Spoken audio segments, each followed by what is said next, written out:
Son ya las 8:31 de la mañana, las 7:31 en las Islas Canarias. Gabriel Albiac, ¿qué tal? Buenos días. Rosana. Alejandro Vara, ¿qué tal? Buenos días. ¿Qué tal? Buenos días. Feliz 4 de julio. Sí, hay que feliz decirlo 4 de primero de todo julio, a todos nuestros amigos estadounidenses. Venga. Y algún catalán, quizás. Y algún catalán que han elegido bien la fecha, ¿no? Bueno, de un instante a otro aparecerá por aquí Bieito Rubido, director de ABC. Que no es ni catalán ni de Estados Unidos. Es gallego, él es gallego, sí. Y además promociona muy bien su tierra y como lo debe hace. De ser. Vanessa Vallecillo, buenos días. Vanessa nos va a acercar a las portadas de los periódicos. Luego cuando venga Bieito, si es que viene, porque ahora con lo de la puntualidad, claro, el jefe siempre empieza un poquito más tarde la tertulia y algún despistado pues se apunta. No se da cuenta de que no está Federico. Y nos pilla esa traición. Sí, yo os pillo mal, pero bueno, no pasa nada, ¿eh? Yo estoy aquí paciente, yo os espero a todos y con los brazos abiertos, ¿no? Como se suele decir. Bueno, pero vamos a aprovechar, luego hablaremos de Montoro, porque también tiene que venir Pablo Montesinos para comentarnos, lo que le dicen a sus fuentes, qué es lo que está sucediendo en Moncloa, qué se opina, pero sí que me ha llamado hoy mucho la atención, Gabriel, Alejandro, el acto que tuvo ayer en Francia Macron, juntando las dos cámaras, ese discurso que dio hoy en dos fotografías de portada de dos periódicos de tirada nacional en nuestro país, en La Vanguardia y en La Razón. La verdad es que la imagen espectacular de un Macron en Versalles, ¿no? Pues frente, en este caso, al objetivo de la cámara, pero en una imagen pues muy Bonaparte, ¿no? Parece Bonaparte, muy de todas maneras tengo la impresión de que eso impresiona más en la prensa española que en la francesa, porque la función presidencial desde 1957, desde la Quinta República de Gaulle, es precisamente la de una presidencia extraordinariamente fuerte, tanto en lo material como en lo simbólico. De la Quinta República siempre se ha dicho, y yo creo que con razón, que es una monarquía absoluta electiva. No una monarquía, sino una monarquía absoluta electiva. El presidente francés en la Quinta República es probablemente el poder ejecutivo más fuerte que existe en todo Occidente. Es un poder prácticamente sin limitación. Si ahora se enfatiza tanto esto es por algo que yo señalé hace ya mucho, en septiembre, cuando todavía nadie hablaba de Macron, en septiembre del año pasado. El modelo constitucional Quinta República se ha agotado. Todo el mundo en Francia está de acuerdo, pero todo el mundo, en que de uno u otro modo hay que pasar a la Sexta República, se llame tal o no se llame tal, aunque se siga llamando Quinta, pero que es necesario pasar a una remodelación completa de la Constitución francesa. La Constitución ha funcionado muy bien desde el 57 hasta, pongamos, el 92-93, es decir, hasta el momento de Maastricht y la moneda única. A partir de ese punto, los acuerdos entre Kohl y Mitterrand que planteaban la desfuncionalización de las sociedades europeas y el paso a una economía desregulada en Francia no se ha conseguido implantar.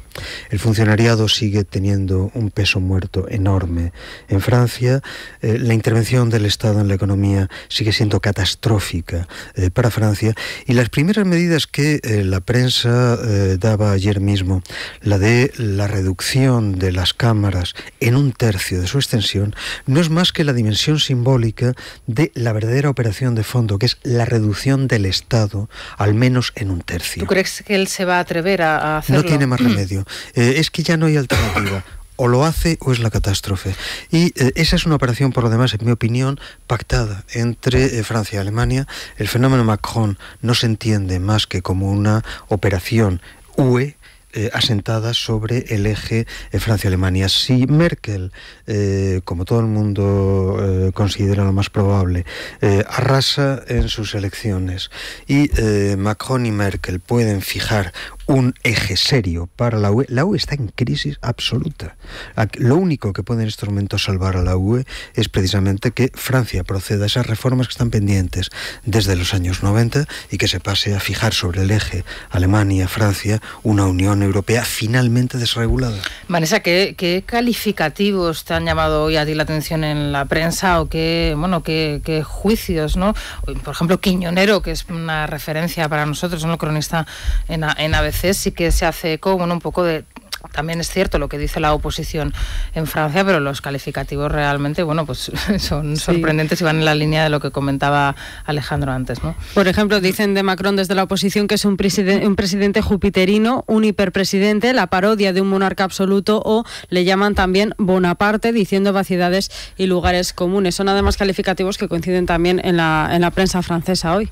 Es que tiene un aire bonapartista, no nos engañemos. Oye, lo de Versalles de ayer... Pero ¿qué presidente de la Quinta República no ha tenido aire bonapartista? ¿Desde cuándo? No lo sé, él desde luego es joven, bajito y se peina a flequillo, que eso ya es un bonapartismo de estética, de entrada. Es que a mí me parece que lo hace a propósito. Vamos, es una vocación.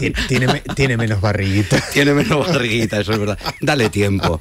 Y esa señora que le cuida. Pero, hombre, el acto de ayer, lo de Versalles, con las dos cámaras reunidas, que no sé si es hace un siglo que no se producía. No. Inmediatamente después de los atentados del atentado de Charlie Hebdo. Efectivamente. Pero para una ceremonia más ordinaria, desde un siglo, una cosa así. Quiero decir que él se cuida mucho de los gestos, vigila mucho los gestos, es que él está la parafernalia. Pero José Alejandro, y el escenario para acuérdate, hablamos del escenario, pero el gran escenógrafo de la Quinta República ni ha sido Macron, ni siquiera ha sido De Gaulle, porque las escenografías de Gaulle eran más sobrias, eran más de militares. Tú sabías que detrás lo que había un militar y si hacía falta te sacaban los tanques.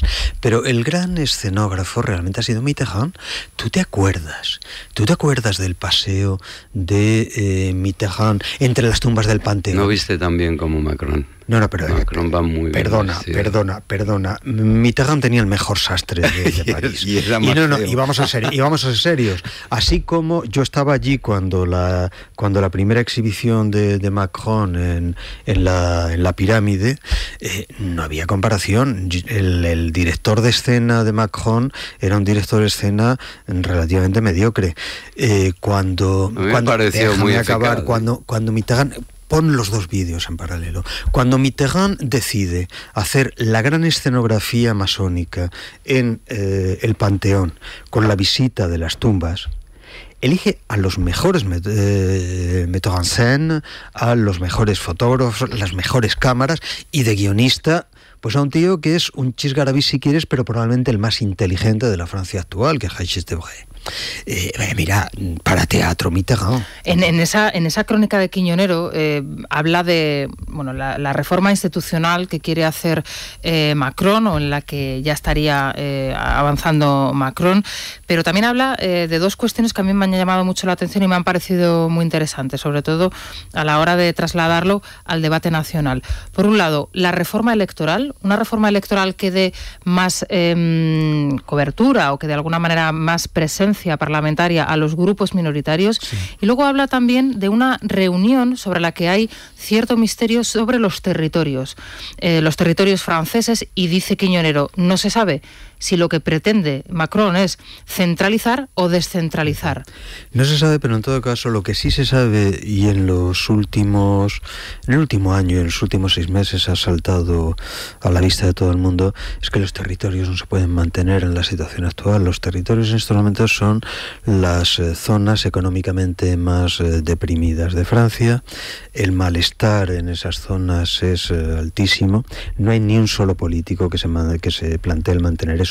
En cuanto a la introducción de elementos de proporcionalidad en las elecciones, todos los partidos políticos llevan planteando eso desde los años 80. Y efectivamente es un problema. El sistema de la Quinta, que es decir, el sistema de doble vuelta, en mi opinión es un sistema fantástico por la estabilidad que produce.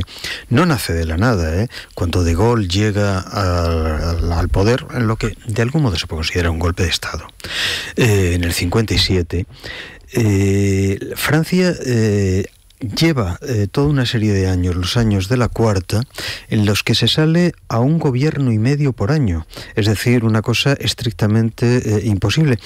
Curiosamente, probablemente la Cuarta probablemente tenga el plantel de los políticos más brillantes de la Francia contemporánea, pero una fragmentación que hace imposible gobernar. Por eso el sistema de doble vuelta establece una máquina que es fantástica, porque sabes que el que gana con mayoría siempre. siempre. Lo que pasa es que, claro, con los años eso, y sobre todo a partir de los 80, empezó a plantear el problema. Aquí hay toda una serie de gente que se queda fuera de juego. Sin embargo, es el modelo que en España mucha gente está pues promulgando o abogando por él, ¿no? El de doble vuelta. Yo, desde luego, sin duda de ningún tipo apostaría por la doble vuelta. Pero es cierto que, vamos a ver, Mitterrand intenta en sus inicios, en torno, si no recuerdo mal, al 80, puedo equivocarme, en torno al 84, Mitterrand intenta poner en funcionamiento un sistema proporcional. Hasta que de pronto se dan cuenta de algo elementalísimo. Oiga, es que si ponemos un modelo de representación proporcional, el grupo de Le Pen pues puede tener un tercio de la Cámara.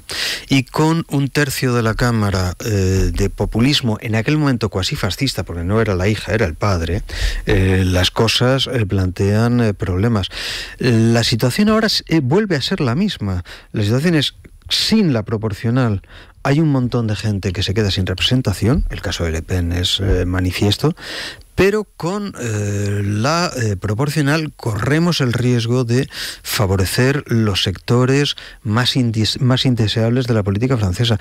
Todos los políticos franceses han tenido la permanente duda respecto de eso. Yo no sé cómo se resolverá, pero es dificilísimo. Bueno, pues estaremos desde luego muy al tanto, y además como nos encanta la política francesa y nos encanta Macron y queda muy bien en la foto, pues aquí pero lo vamos a seguir.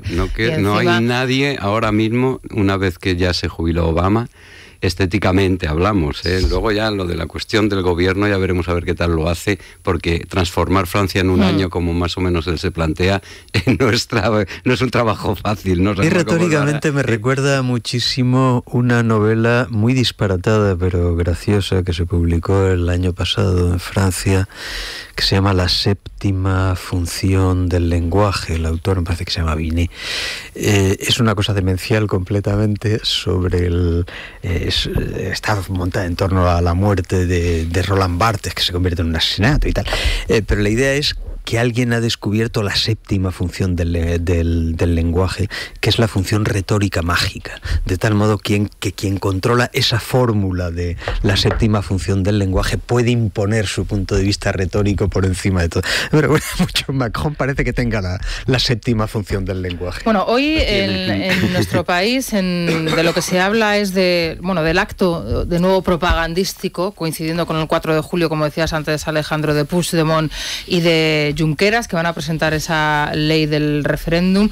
Ayer, fue fulminante Puigdemont encargarse al consejero que dijo que el referéndum no iba a salir adelante, después de que la CUP saliese diciendo a este señor hay que mandarle a su casa. Es la noticia que acapara todas las portadas hoy, Vanessa, ¿no? Pues sí, con titulares alguno que otro llamativo, la verdad. Por ejemplo, empezamos por el diario El Mundo. Puigdemont purga al conseller que puso en duda el referéndum. El diario El País dice que el miedo al fracaso abre grietas en el separatismo. El diario ABC titula: Puigdemont fulmina al primer consejero escéptico con el referéndum. Y por último citamos al diario La Razón, que dice que el referéndum ilegal rompe el gobierno de Puigdemont. Todos los diarios hoy sí coinciden en utilizar la palabra víctima para referirse a ese consejero, y todos en sus editoriales hablan de este asunto, excepto, tengo que decirlo, el diario El País. Bueno, el diario El País, que claro, le dedica su editorial, luego lo abordaremos también a otra cuestión, totalmente pues asquerosa y deleznable, ¿no? Como es el acercamiento de los presos, de los etarras al País Vasco en unas jornadas como las que estamos viviendo, cuando en ese periódico nos han dignado a recordar ni a Ortega Lara ni a Miguel Ángel Blanco en estos días. Pero bueno,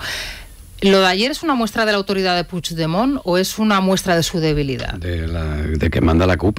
Exactamente, de que manda la CUP. Eso es lo que manda la CUP. Fíjate, ayer me decía un amigo que fue además antiguo miembro de la administración de Pujol, padre, de la vieja guardia. Sí. Claro, quien ha caído, Vallet, este señor consejero, es un hombre de Artur Mas. Sí. Es independentista, más independentista que el 80% de los señores que están ahora mismo viviendo la sopa boba de la Generalitat y alrededores. Pero evidentemente este señor ha dicho algo que piensan tanta gente, no solo del actual gobierno catalán, sino de la propia PDeCAT e incluso del propio Esquerra Republicana. Esto del referéndum es complicado, a lo mejor no se puede celebrar y hay que pensarlo, amén de que, cuidado que me puede costar el patrimonio, que eso es muy catalán. Pero lo que ha evidenciado es que la CUP coge el teléfono y ya en su día dijo: Artur Mas no puede seguir siendo presidente. Y Artur Mas pa' casita, y ya ni nos acordamos de que existe. Cogen otra vez el teléfono y dice: este señor, que es un traidorazo, hay que echarlo ya. Fíjate que por la mañana había salido la portavoz de Convergencia diciendo, este señor es de los nuestros, Marta está claro, Rovira, sí, Marta sí. Rovira.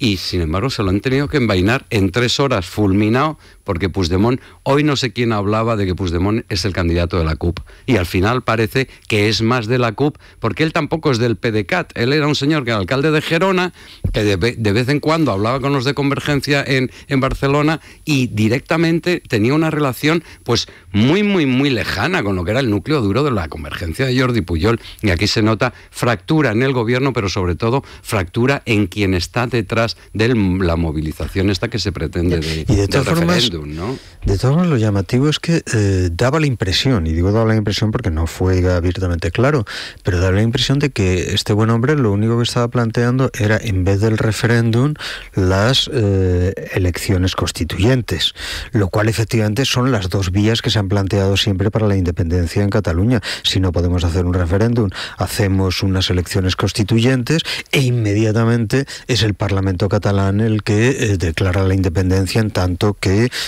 sujeto constituyente.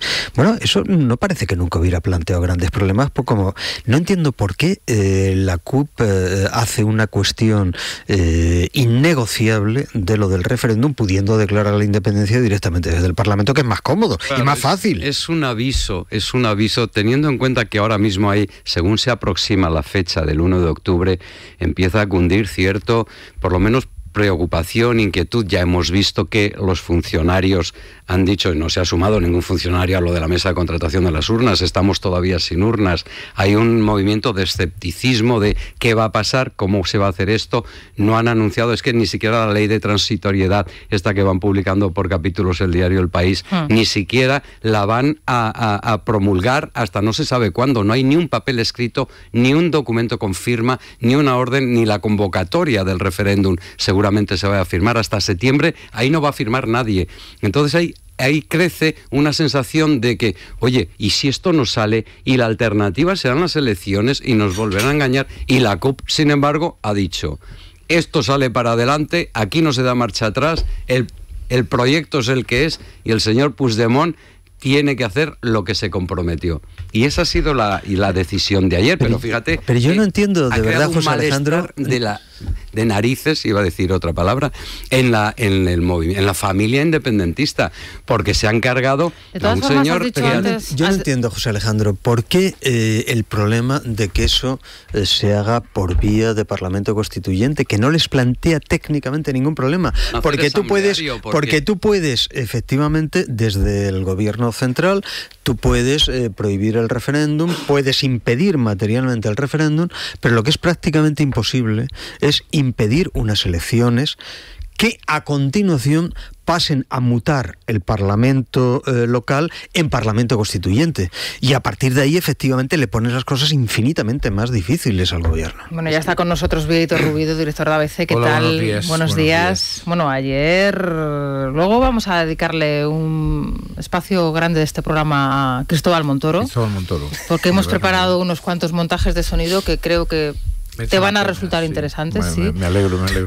Ayer... Aunque su voz no es como para confortar a nadie, ¿no? No es muy armoniosa.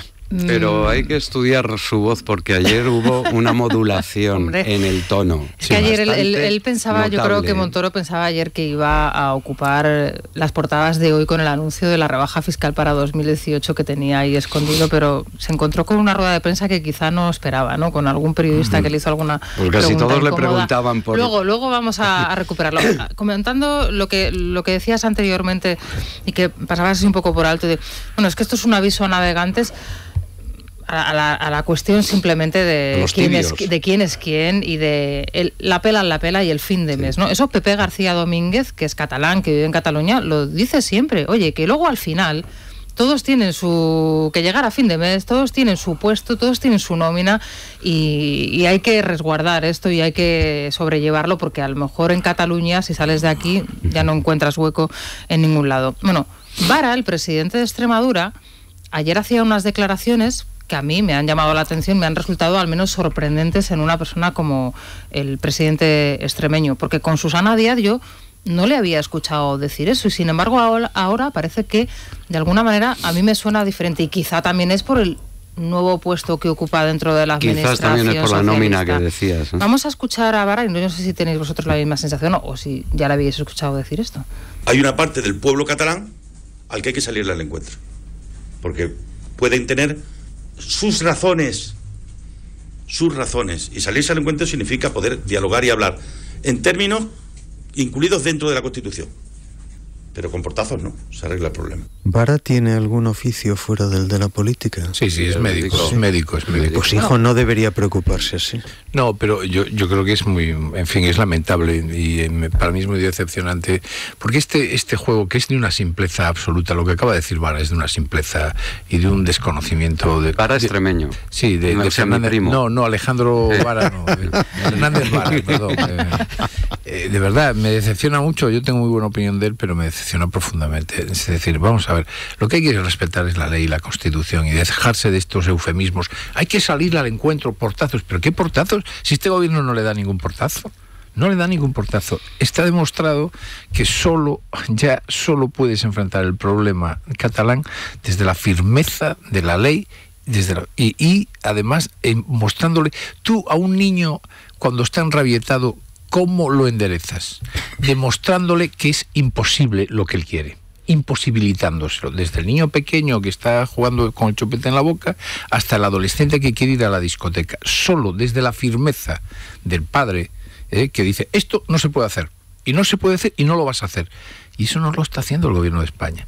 Ya está bien de que los socialistas le digan que la tibieza de este gobierno con respecto a Cataluña es dar un portazo. Si no hemos hecho otra cosa con los catalanes, nada más que sentarnos y hablar. No hemos hecho otra cosa. No, desde la Constitución del 78, en que ya la transitoria, el título octavo, ya desde entonces hasta hoy, no se ha hecho otra cosa nada más que ceder con la LOAPA, con la financiación, con los Mossos de Escuadra, con todo. No se ha hecho otra cosa nada más que ceder. Pero ¿dónde están los portazos? Que lo de Fernández Vara en vísperas del encuentro de Mariano Rajoy con Pedro Sánchez, que va a ser el jueves, a mí me da la sensación de que, vamos a ver, ¿de qué van a hablar Rajoy y Pedro Sánchez? De Cataluña, no tienen otro tema. Todo lo demás, ya sabemos que el PSOE no, y siguen con el no es no.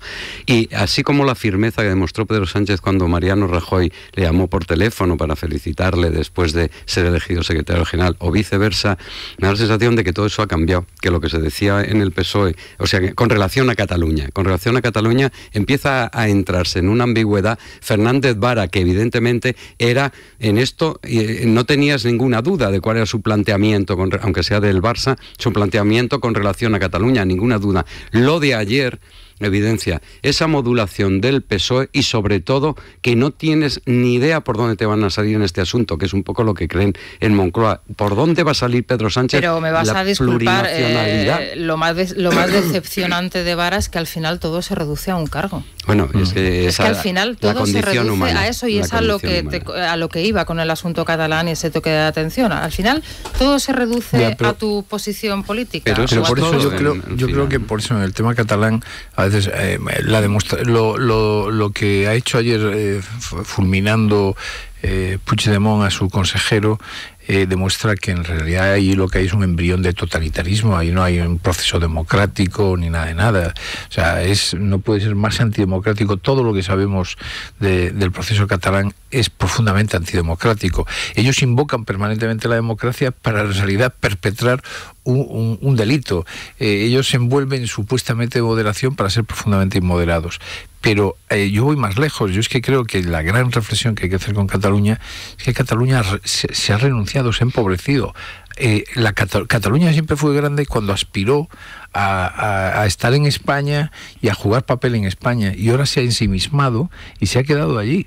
Y evidentemente, hombre, todavía queda pues gas natural, que es un chollo impresionante, o Repsol, que tienen ahí, u otros grandes negocios, siempre dichos de paso, regulados y monopolísticos, que ellos han ido adquiriendo a través de la famosa potencia de la Caixa.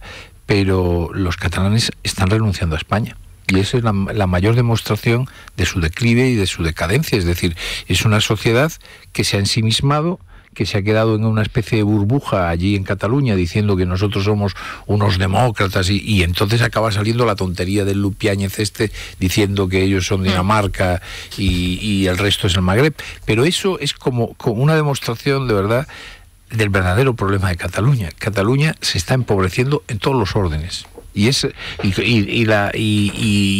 afán independentista, o que tiene efectivamente antecedentes históricos, es la mejor demostración de ese ensimismamiento. Pero fíjate, ya algo más grave, mucho más grave, es cuando hablamos de la fractura. La fractura, eso sí que, al margen de lo que pase con el referéndum, con elecciones o con lo que sea, eso sí que no lo cose ni Susana Díaz en 2 generaciones. Me contaba ayer una persona cuando estaba llamando para enterarme de lo que estaba pasando allí, dice, es que hay gente ya, hay en pisos, en bloques de vivienda, que cuando pones la televisión en castellano, es decir, si pones Antena 3 o tal, lo ponen bajito. Si están en un bloque donde, claro, hay que oír la televisión del régimen, es decir, las televisiones en catalán. Y por miedo a no se sabe qué pasará, hay gente mayor que, oye, que no saben lo que va a ocurrir, porque claro, estos son, si están en manos de la CUP, que son una panda de bandoleros antisistema, no anarquistas edulcorados, no, son que meten miedo. Dice, es que hasta ponen bajita la tele para que no se enteren algunos vecinos de que está escuchando una televisión en castellano, que evidentemente no es lo general, pero son síntomas de esa fractura social, que eso cómo das marcha atrás y cómo lo recompones. Eso es realmente el daño. Cuando dice Vieito lo del empobrecimiento, por supuesto, esto no se arregla en una generación o 2, pero lo que están llevando a cabo con esa sociedad, no nos olvidemos, cada vez que hay una encuesta es 50-50. Hoy por hoy, 50-50. Luego votarán los que voten. Pero de ahí, ¿cómo superas esta situación? Es que a mí es lo que me parece más dramático y además casi infernal. Y es en eso en lo que la destitución del consejero de ayer es absolutamente sintomático, porque no es una destitución de Puigdemont, es una destitución de la CUP. Y tenemos que tener claro de qué estamos hablando. La CUP es sencillamente un grupo demencial, es uno de estos grupos desquiciados que normalmente existen en todas las sociedades como... Sí, pero que existen en todas las sociedades como pequeños elementos marginales. El hecho de que hoy en Cataluña la iniciativa política la tenga la CUP entraña riesgos enormes, porque con un grupo de estas características que ni siquiera responde a la lógica, digamos, de los intereses, que fue en su momento la de CiU y que sigue siendo la del PDeCAT, sino que responde a una lógica directamente delirante, los riesgos son incalculables. Bueno, son las 8:58, las 7:58 en Canarias, y el ladrón llega a la oficina o llama a la puerta, y no estoy pensando en ningún ministro en ningún caso, Vieito, nada, no, alarmas de Securitas Direct. Me han dicho que has estado poniendo a caer de un burro a los que llegamos tarde. Alarmas de Securitas Direct. Yo no llego tarde nada más que de Pascuas en Ramos. Te han informado mal. Me dicen aquí, Isabel ha estado poniendo a caer de un burro a los que llegan. Nos hemos sumado aquí. Yo soy Rosana. Isabel está en la redacción. Perdona, Rosana. Hemos puesto a caldo. Cuando dije Isabel sabía que quería decir Rosana. Sí, nos confunden, y yo lo entiendo porque nos parecemos mucho, pero no te he puesto a caldo, Vieito. No. He dicho que cuando el jefe está presentando el programa, que lógicamente es lo habitual, la tertulia empieza un poco más tarde y tú siempre, o casi siempre, llegas a tu hora, pero que yo, que soy un poquito más puntual, empiezo la hora, vamos a ver, la tertulia a las 8:30. Es la costumbre, y uno sabe que hay margen de maniobra, pero hoy además estaba muy cansado. Por si estás, no quiero que te enfades, además que te he preparado una pieza especial muy buen carácter. Sí, ya lo sé, y además que te he preparado un regalito para ti hoy, Vieito, con Montoro de protagonista, lo tengo reservado desde primera hora de la mañana y quiero que lo escuches luego con mucho amor y cariño. Bueno, Securitas Direct, por si llega el ladrón a la oficina. ¿Sí? Llegan las vacaciones de verano, además, y lo mejor es irse tranquilos con la alarma que más hogares protege en España y en Europa. Este verano protege tu hogar con la alarma de Securitas Direct con detección anticipada, capaz de detectar al ladrón antes de que entre en tu casa. Llama gratis al 900-130-900. Securitas Direct, 900-130-900. Y para lucir estupendamente este verano con la CEL, Sara, ¿qué tal? Y además muy buenos días, sin tener que pasar por quirófano, precisamente para mantenerse joven. Ya está aquí con la CEL, que contiene 5 5 gramos de colágeno hidrolizado que rellena esas arrugas superficiales que empiezan a aparecer en el rostro. Recuerde, solo se vende en farmacias, en herbolarios y en parafarmaciamundonatural.es. Bueno, y nos vamos al Corte Inglés, me imagino que de rebajas, ¿no? Claro, estamos de rebajas. Mira, tenemos blusas y pantalones 19,99, también camisetas por 15,99, y a quien no le gusta, bueno, pues darse una vuelta por las rebajas del Corte Inglés y poder comprar un caprichito. Pero fíjate, esto es importante, hasta el 9 de julio 40% de descuento en todas las entradas para el musical de la familia Addams, que va a llegar el 5 de octubre aquí a Madrid. Luego también tenemos el Circo del Sol con su espectáculo Tótem, Madrid, Sevilla y Barcelona. Puedes comprar ya tus entradas en elcorteinglés.es. Bueno, vamos a hacer una pausa. Enseguida va a venir Luis Fernando Quintero con las cifras del paro ya calentitas. Además vamos a irnos a la bolsa y luego vamos con esas preguntas ayer en la rueda de prensa Cristóbal Montoro y con Pablo Montesinos, que nos tiene que contar qué es lo que se dice y lo que se comenta en Moncloa. En unos instantes, aquí en Es la Mañana. Es la mañana de Federico. Es radio.